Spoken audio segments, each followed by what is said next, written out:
Au cours de notre vie, nous avons été les témoins d'un phénomène nouveau, du retour d'un ancien phénomène. C'est l'ascension rapide des dictateurs. C'est bien la vérité de dire que cela tient du phénomène.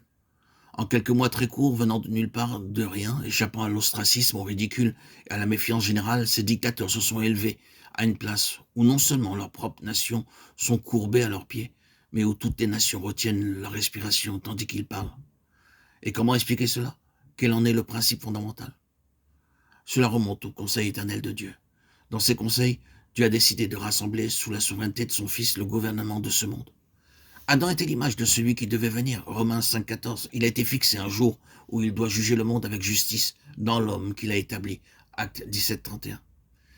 Et il nous a commandé de prêcher au peuple, d'attester que c'est lui qui a été établi par Dieu pour juger les vivants et les morts. Acte 10,42.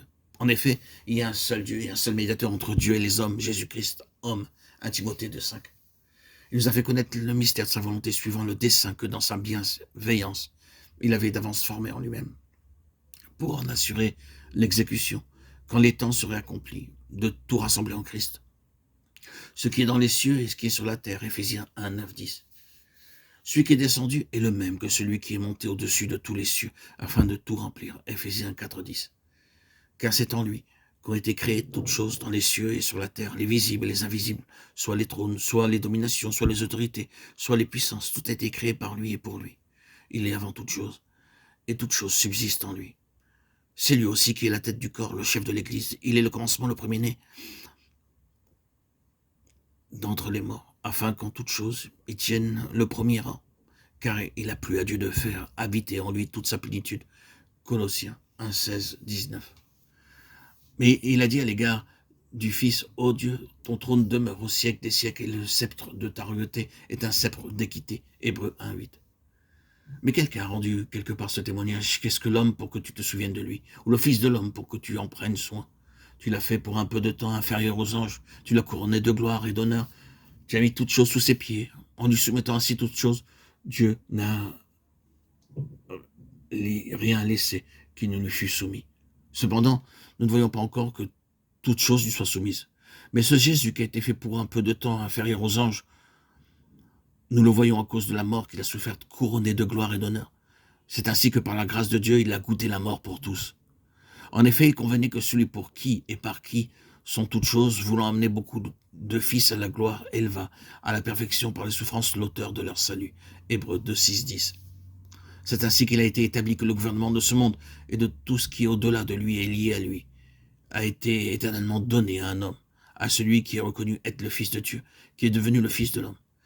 Il est héritier de toutes choses. Hébreux 1, 2. L'héritage est le monde habité à venir. Hébreux 2, 5. Mais il y en a un autre qui s'est attribué le rôle de rival du Fils de Dieu et dont l'ambition a toujours été la domination de ce monde. L'arrière-plan de toute l'histoire du monde, c'est-à-dire l'arrière-plan spirituel et invisible de l'univers, peut être résumé par quelques citations des Écritures. Caïn, qui était du malin, tua son frère. 1 Jean 3, 12. Le père dont vous êtes issus, c'est le diable. Il a été meurtrier dès le commencement. Jean 8, 44. Lequel des prophètes vos pères n'ont-ils pas persécuté? Ils ont même tué ceux qui ont prédit la venue du juste. Et vous maintenant, c'est lui que vous avez trahi. Vous avez été ses meurtriers. Acte 7, 52. Un homme planta une vigne, il l'environna d'une haie. Il y creusa un pressoir et y bâtit une tour, puis il la loua à des vignerons et quitta le pays. Quand la saison fut venue, il envoya un serviteur auprès des vignerons pour recevoir de leurs mains une part des fruits de la vigne. Mais l'ayant saisi, ils le battirent et leur envoyèrent les mains vides. Il leur envoya encore un autre serviteur, mais ils le frappèrent à la tête et l'outragèrent. Il en envoya un autre qui le tuèrent, puis plusieurs autres, parmi lesquels ceux-ci furent battus et ceux-là tués. Ils avaient encore un fils unique et bien-aimé. Il leur envoya le dernier en disant « Ils respecteront mon fils ».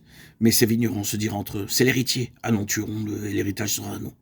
Ayant saisi, ils le tuèrent et le jetèrent hors de la vigne. Marc 12, 1, 8. Nous avons souligné spécialement certains mots pour relever la pensée qui relie ces passages. La question qui gouverne, c'est l'héritage donné au Fils de Dieu. Ce qui suit, c'est une longue histoire de jalousie qui produit le meurtre partout où le Fils est en vue, en symbole dans la prophétie ou dans la réalité.